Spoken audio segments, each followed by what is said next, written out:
My name is Alice, and I'm 50 years old. Over the course of my life, I've always tried to do the right thing. I worked tirelessly every single day, raising my children with care, maintaining order in our home, and making sure that everyone around me had what they needed. I was the dependable one, the rock of the family, ensuring that happiness and stability were constants. In the early years, my marriage was good. We shared laughter, dreams, and plans for the future. But as time passed, things began to shift. The connection we once had started to fade, eroded by the daily grind and growing differences we couldn't reconcile. Eventually, my husband and I made the difficult decision to divorce. It was one of the hardest chapters of my life. I felt lost, broken, and unsure of how I would piece myself back together. But somehow, I did. I managed to navigate through the storm, finding a way to carry on for the sake of my children and myself. Now, years later, as I sit and reflect on my life, something feels amiss. On the surface, everything looks picture perfect. I have a lovely home that I've poured my heart into decorating. My job is steady and provides a comfortable lifestyle. My children are growing into independent, capable adults, and I couldn't be prouder of them. By all accounts, I should feel fulfilled and content. Yet, deep inside, there's a void, a hollow space in my heart that I can't seem to fill or even fully understand. For so long, I believed that happiness would come once I checked all the boxes. A good home, a stable career, a thriving family. But now that I have all of those things, I realize that true contentment isn't so simple. There's something deeper, something essential, that I've been missing for a long time. It's as if I've been living my life on autopilot, going through the motions without truly feeling alive. Day after day, I've focused on doing what's expected of me, handling responsibilities, keeping everything in order, and taking care of others. But when the house is quiet, and I'm left alone with my thoughts, I start to wonder, is this really all there is to life? Am I destined to spend my days in an endless cycle of work, chores, and self-sacrifice? I've always been the kind of person who puts others first. My children, my family, my work, they were always my priority. And while I don't regret a moment of the love and effort I've poured into those things, I can't help but wonder if I've lost sight of something important along the way. I've been so focused on meeting everyone else's needs that I've neglected my own. What about my dreams? What about the things that bring me joy? Somewhere along the way, I forgot to ask myself these questions. And now, at 50 years old, I'm finally starting to. The realization didn't come all at once. It started a few months ago, almost like a whisper in the back of my mind. First, it was subtle, an occasional thought about something I wanted to do but never did. A fleeting moment of longing for something I couldn't quite name. Over time, the whispers grew louder, until they became impossible to ignore. I began to see how much of myself I had set aside over the years. My own desires, my own aspirations, they had been pushed into the background, overshadowed by the demands of daily life. I told myself there wasn't time to think about those things. I had a family to care for, a house to run, and endless responsibilities to manage. But now, I'm beginning to see that those excuses were just a way to avoid facing the truth. I'm still a woman. I'm not just a mother, or a worker, or a caretaker. I'm a person with dreams, feelings, and needs. And for the first time in a long time, I'm allowing myself to acknowledge that. One day, not long ago, I was driving to the grocery store when something unexpected happened. I noticed a young man standing by the side of the road, holding a sign that read, "Driver available." At first glance, he seemed like any other person trying to make a little extra money. But for some reason, as I drove past him, I felt an inexplicable pull, a spark of curiosity that I couldn't ignore. Without thinking, I slowed down and pulled over. The decision felt spontaneous, almost reckless, but also exciting. The young man's name was Daniel. He greeted me with a warm smile that immediately put me at ease. There was something genuine about him, something calming. As he got into the car, we struck up a conversation. First, we talked about small, inconsequential things, the weather, local news, and our favorite places to eat in town. But as the minutes passed, I found myself noticing things about him that caught me off guard. His eyes sparkled with an energy that was infectious, and his smile had a way of lighting up the entire space. Daniel was young, probably in his mid-20s, but he carried himself with a quiet confidence that made him seem much older. There was a kindness in his voice, a warmth that made me feel seen and heard in a way I hadn't felt in years. As we drove, I felt something shift inside me. For the first time in what felt like forever, I felt alive. My heart, which had been dormant for so long, began to stir. It wasn't just about Daniel, it was about what he represented. He was a reminder that there was more to life than just surviving. That day marked the beginning of a journey I hadn't planned for. A journey inward. I started asking myself the hard questions. What do I truly want? What have I been missing? And most importantly, is it too late to find the answers? The spark Daniel ignited wasn't about romance or adventure. It was about rediscovering myself. It was about realizing that life is too short to live on autopilot and that, even at 50, it's never too late to dream again.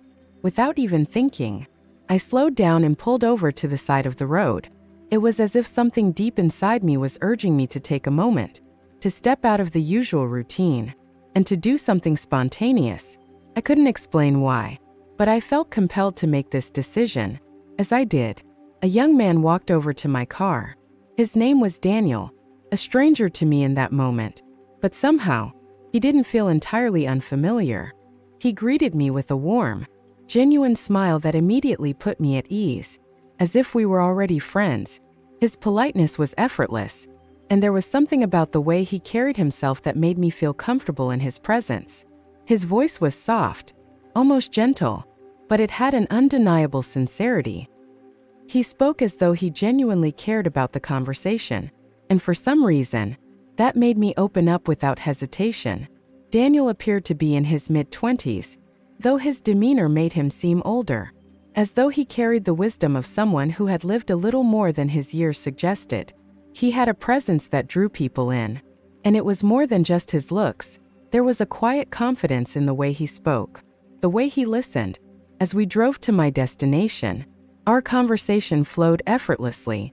We talked about trivial things, small observations, light-hearted exchanges, yet I couldn't shake the feeling that there was something magnetic about him. I found myself distracted by how effortlessly attractive he was. His eyes were filled with a youthful energy, constantly sparkling as though every moment was an adventure. His smile was contagious, and when he smiled, it was impossible not to smile back. There was something in his presence that made me feel alive, like I was experiencing the world with fresh eyes again. I hadn't felt that way in such a long time. It was almost as though my heart, which had been dormant for so long, had suddenly woken up, catching a glimpse of what it felt like to truly feel again. After a while, I found myself thinking about him more than I expected. When our ride was nearing its end, without fully understanding why, I decided to act on impulse. I pulled over, my heart racing with a sudden surge of boldness I hadn't felt in years, and invited him to grab a coffee with me. I wasn't entirely sure why I asked. Perhaps it was the way he made me feel, or perhaps it was a moment of courage I hadn't experienced in ages. Regardless, I couldn't just let the moment slip away. He agreed, and we found a quiet cafe nearby. It was one of those places where the world seemed to slow down as you entered, a refuge from the hustle and bustle outside. We sat down in a cozy corner, and the outside world seemed to fade away. The chatter, the clinking of cups, and the distant hum of life outside all disappeared. In that little corner, it was just the two of us, talking as if we'd known each other forever, as though there was no need for small talk or pretense. Our conversation was light but meaningful. We shared our stories, his dreams, my experiences, the silly things that made us laugh, and the deeper moments that made us think. It was remarkable how naturally the words flowed between us, how easy it felt to be open with him. He listened with such attentiveness, as though every word I said mattered. I felt like I could be myself, completely and utterly myself, without fear of judgment. In that moment, I realized how rare it was for me to truly feel this way. How often had I kept my thoughts hidden, buried deep inside me? How long had it been since I allowed myself to truly be vulnerable, to share my desires, my dreams, and my frustrations without the weight of expectations? And just like that, without consciously planning it, I found myself speaking out loud about things I had kept buried for years. "I'm 50, I said, my voice quieter now, almost hesitant, "and I feel like I've forgotten how to feel alive." I paused, gathering my thoughts before continuing. "I want to feel passion again, excitement, intimacy, things I haven't allowed myself to experience in so long. I've spent so much of my life caring for others, my children, my work, the people around me. I've been there for them, but I've neglected my own needs." I felt a rush of emotions as I spoke, a mixture of guilt and relief. For so long, I had convinced myself that there would be time later for my own desires, that I could put them off until everything else was in order. But now, sitting across from Daniel, I wasn't sure I could keep ignoring my own needs. "I've spent my life giving," I continued, my voice steady but vulnerable. "But I've forgotten what it feels like to do something just for me, to allow myself to be who I truly am." Daniel didn't interrupt. He just sat there, listening to every word, his eyes never leaving mine. I could see in his expression that he was absorbing what I was saying, not just hearing, but truly understanding. And for the first time in ages, I didn't feel like I was asking for too much. There was no judgment in his eyes, no surprise, just a quiet acceptance that made me feel safe. I wasn't sure what I expected from him, maybe advice, maybe empathy, but his response wasn't what I had anticipated. He didn't rush to give me advice or tell me what I should do. Instead, he simply nodded thoughtfully, then said, "I'll help you, Alice, if that's what you want." His words caught me off guard. It wasn't what I was expecting at all. I had braced myself for an awkward silence or perhaps a polite brush off. But here was this young man, offering his support without hesitation. His calm, measured response made me feel at ease. There was no pressure, no expectation, just a quiet willingness to help me in whatever way I needed. I looked at him, unsure of what to say. Was he serious? Was he just being kind? But in that moment, I realized that he wasn't offering a solution. He was offering something far more valuable. He was offering me the space to explore what I had buried for so long. It wasn't about physical intimacy or fleeting desires. It was about feeling alive again, about reconnecting with a part of myself that I had forgotten. It was a revelation, a realization that in order to live fully, I had to stop neglecting my own needs. I had to embrace the possibility of feeling something deeper, something meaningful. There was no shame in wanting that. I didn't have to justify it. I just had to allow myself to experience it. We agreed to meet again. This time, I invited him to my house, though I felt a knot of nerves in my stomach as the day approached. When Daniel arrived, all my anxieties seemed to melt away. He was calm and respectful, taking his time with me. There was no rush, no pressure. We talked again, and I found myself opening up even more, feeling understood in a way that was new and comforting. Daniel's presence, his quiet patience, made me realize that perhaps this was the beginning of something more, something real.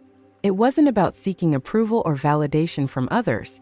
It was about rediscovering a sense of self, about embracing the possibilities life had to offer without fear. With Daniel, I felt safe to explore that new chapter, and for the first time in a long time, I wasn't afraid to ask for what I truly needed. As we settled into the familiar rhythm of our time together, I couldn't shake the feeling that something was different this time. There was an undeniable energy between us, a quiet yet powerful shift in the atmosphere. It was almost as if the air itself had thickened with a sense of possibility, urging us to take a deeper step into uncharted territory. We moved fluidly from one topic of conversation to the next, each subject flowing seamlessly into the next like a well-practiced dance. With every word, I felt a sense of ease washing over me, a sensation I hadn't experienced in years. It was as if the walls I had built around myself, brick by brick over the course of so many years, were finally crumbling, one conversation at a time, and with each layer of protection that melted away, I felt more and more like myself. Eventually, our exchange led us to the bedroom, and though I wasn't entirely sure if I was ready, there was an unspoken knowing within me that this moment had arrived. I could feel my heart racing, but it wasn't from fear. It was from a longing that had been dormant for so long. And in that moment, I realized something profound. It wasn't about simply surrendering to desire. It was about taking control of my own journey, reclaiming something I had lost touch with. I asked him to show me his passion, to treat my body with the tenderness and fire I had been yearning for. But this wasn't just about physical satisfaction. It was about reconnecting with a part of me that had lain dormant for far too long. It was about rediscovering the woman I used to be, the woman who felt alive, full of energy, and free from the shackles of self-doubt and regret. For the first time in years, I felt like I was truly awake. It wasn't perfect, and it wasn't something I ever imagined myself doing at this stage in my life. But with Daniel, I didn't feel ashamed or foolish. I didn't feel judged for any of my past mistakes or insecurities. Instead, I felt seen. I felt wanted. I felt respected. The experience was about more than just the physical act. It was about embracing my own worth and rediscovering the woman who had been hidden under layers of fear and hesitation. Every encounter we shared felt different, but in the best way possible. Sometimes, we would talk for hours, delving deep into each other's worlds and experiences, sharing parts of ourselves that we had long kept locked away. Other times, we simply sat together in comfortable silence, basking in the quiet connection that we had built. It was a peace I hadn't known in years. With him, I no longer felt the need to explain myself. Daniel understood me in a way that no one ever had. He accepted me for who I was, flaws, desires, and all. And as the days passed, I began to see him more often, each meeting intensifying the connection we had. It was no longer just about fulfilling a physical need. It was about healing parts of myself I had forgotten existed. It was about reawakening a sense of joy and passion that I thought was lost forever. But as time went on, doubts began to creep into my mind. Was this truly what I wanted? Or was I simply swept up in the excitement of something new? Was it the novelty that was drawing me in? Or was there something deeper at play? I didn't want to hurt him, and I didn't want to end up hurt myself. I had to be careful, or I might risk losing myself all over again. One evening, after we'd enjoyed a quiet dinner together, I found myself asking him a question that had been on my mind for days. "What do you want from this, Daniel?" I asked, my voice barely a whisper. He looked at me with those kind, steady eyes and smiled softly. "I want to make you happy, Alice. That's all," he replied. His words resonated deep within me, more than I had anticipated. It wasn't just about physical satisfaction or fleeting pleasure. It was about connection. It was about two people who cared for each other in ways that went beyond the surface. His words were simple, but they struck me with an emotional force I hadn't expected. In that moment, I understood that this wasn't just about the act we shared. It was about a deeper bond, one that went beyond anything I could have imagined. I thought he might ask for something material, something that could complicate things. But he didn't. I knew he had money. He didn't need anything from me. Still, I couldn't shake the feeling that there was something more at play. I wasn't ready to fall for him, and I wasn't sure if I ever could.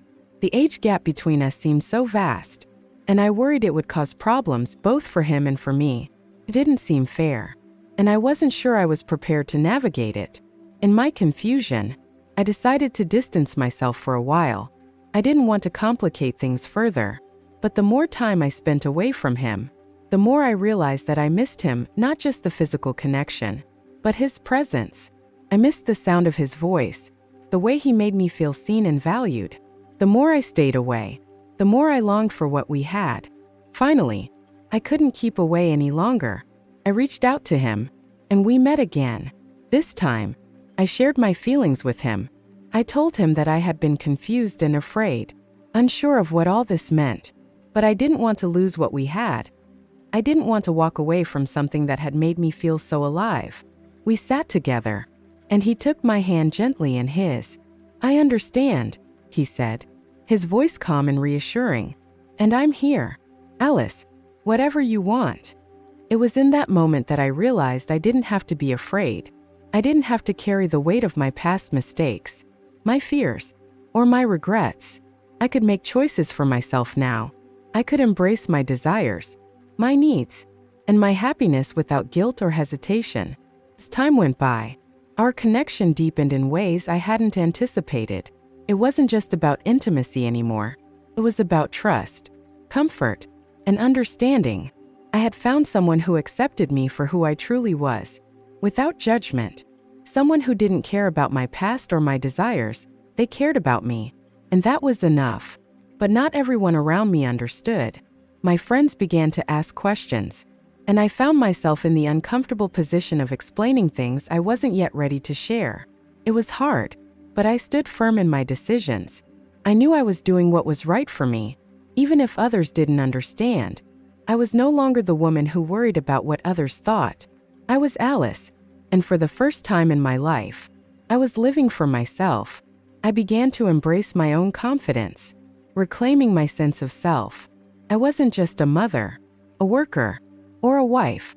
I was a woman with her own dreams, desires, and purpose, and I wasn't going to let anyone take that away from me. One evening, as we sat together, Daniel asked me what I wanted for the future. I took a long moment to think. I want to keep living for me, I said, my voice steady.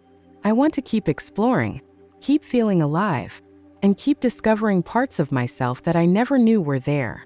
He smiled, and I could see in his eyes that he understood completely. We didn't need to plan the future, we just needed to be present, savoring each moment as it came, living in the here and now. Looking back on everything that had happened, I realized something profound. I had never truly known myself until now. I had spent so many years living for others, caring for everyone around me, that I had lost touch with the woman I used to be. But now, I was learning to care for myself, and for the first time in a long time, that was enough. Thank you for taking the time to watch our videos. If you find the content useful and interesting, don't forget to like, share, and especially subscribe to the channel so you don't miss any new videos. Our channel will always update attractive, inspiring, and useful content for you. Click the bell icon to receive notifications as soon as there are new videos. Your support is the biggest motivation for us to continue to develop. Thank you and see you in the next videos.